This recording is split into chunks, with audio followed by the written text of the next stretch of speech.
Alright guys, we are going to be talking about special solutions to equations. You're going to have to work with me. I am stuck in my car on the last day of August at a soccer practice. So I'm making this work. Special solutions very rarely happen when you're solving equations, but I wanted to tell you about them because you're expected to know them. They only happen about 10% of the time, which is not a big amount of time. You're still going to follow the same exact steps that we did before. Step 1, you need to clean by going down PEMDAS, making sure that you have 2 or less items on each side of the equation. Step 2, I need you to solve going up PEMDAS, and please make sure that your variables are on the left-hand side of the equation and your numbers are on the right-hand side of the equation. When you do this, you're going to notice that 2 things may happen. Well, 90% of the time, you're going to get a solution. All right, we like those problems.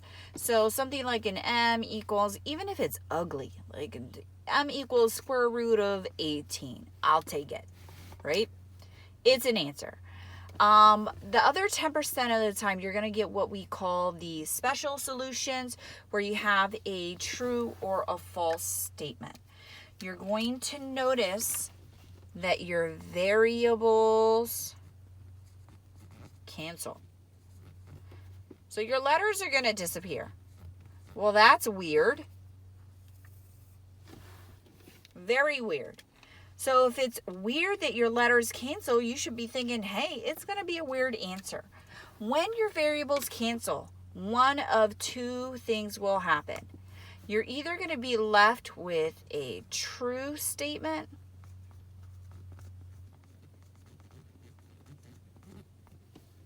or a false statement.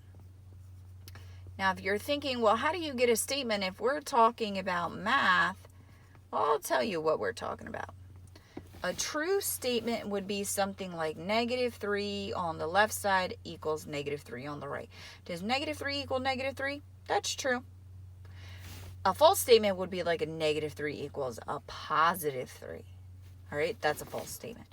If you have a true statement, you're going to have infinite solutions. That's going to be your answer. It's going to be your solution. You have infinite solutions. If you have a false statement, that means you have no solutions. And of course, we don't have time to write that over and over. We just call it NS, no solutions. Don't put a 0 with a line through it. That's different. That's null set. You're going to be talking about that more when you get to high school. We're just going to write NS this year. All right. Infinite solutions means that you have all the numbers that work in your problem. You can pick a fraction, you can pick an improper fraction, you can pick an integer, a whole number, you can even pick an irrational number. If you plug it into the left side of your equation, it will always equal the right side of your equation. And we can't write all those answers down because there are millions of them. There's an infinite number of them. So we just indicate that by infinity symbol. Now this is going to be probably the hardest thing, is writing this symbol. You can turn your paper and write an 8 and turn your paper back over. I have people that have 2 zeros next to each other or 2 O's next to each other. I don't care what your infinity symbol looks like. No solution means you can try every number in the universe. If you plug it into the left side of your equation, it will never equal the right side of your equation. It will never, ever, ever, ever work. All right? So I'm going to give you an example of what I'm talking about because this is a really weird concept. But they're going to throw them in. And they're not going to say, hey, these are special problems.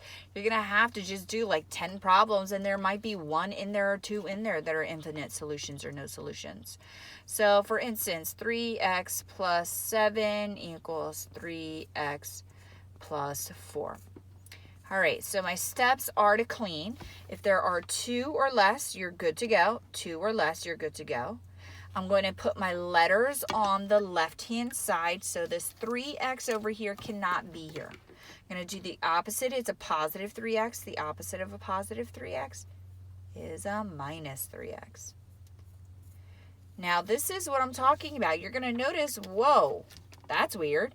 3x minus 3x is 0 x's. Do not write 0x. Don't write x. X is completely wrong. Because remember, when you write a letter, there's an imaginary 1 in front of it. So you're telling me that 3 minus 3 is 1, and that is not true. So you're going to notice that the letters cancel on the left and the letters cancel on the right. And you're left with just your numbers, which is 7 equals 4. Now, does 7 equal 4? I mean, no. This is not correct. This is false. So write the letter F for false, T for true, and then I want you to write under it, false is a no solution. So I'm looking for 3 things. I'm looking for what is on the left side, what is on the right side. I'm looking for a T or an F, and I'm looking for either infinity symbol or an NS indicating that there are no answers that work. All right, so let's check out the next problem.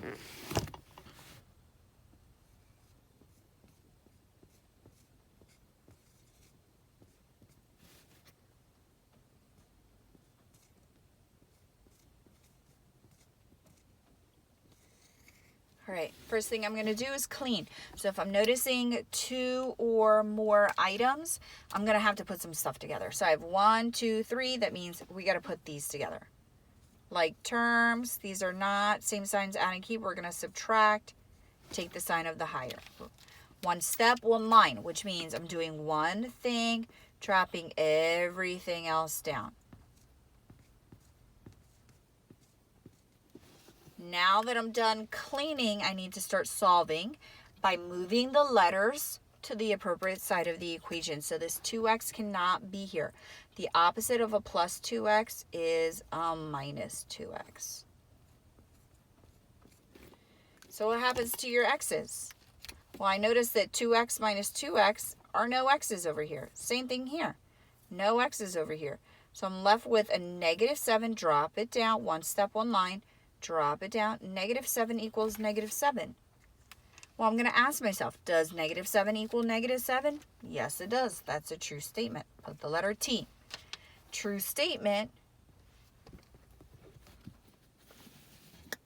True statement means I have infinity symbol. So don't forget to give me what the left side and the right side equal. I need a T and, or an F. And then I need either infinity symbol or no solution. So these show up in any type of combination. I just showed you this was just 2-step variables on both sides. That was a multi-step equation with variables on both sides. But you should also be able to do distributive property. You should also be able to do this with fractions and still get the same exact thing. So let's go ahead and do that.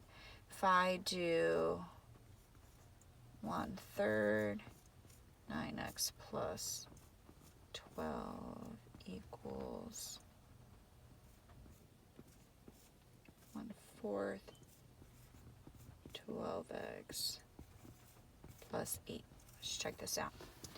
That was not nice. All right.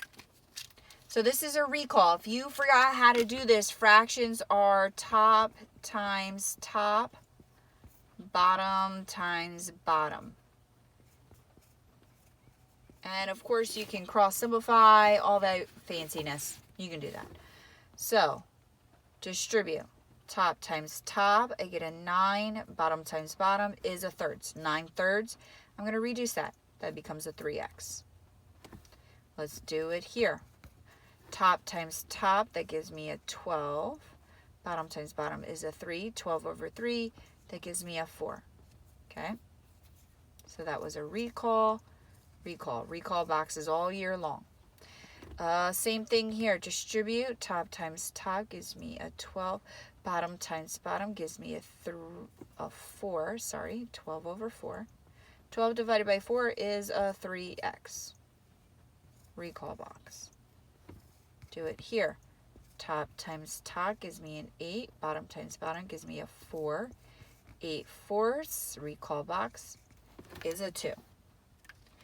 So now that I have two or less items, I can go ahead and solve by moving my letters to the left. The opposite of a positive 3x is a negative 3x. Let's move it over. 3 minus 3 is nothing. Don't write 0. 3 minus 3, nothing. I still have a 4 on that side. That's a positive 4. And I have a 2 on this side. 4 equals 2. Well, does it? No, 4 does not equal 2. That's a false. And a false is always accompanied with nothing works. No solutions, which means answers.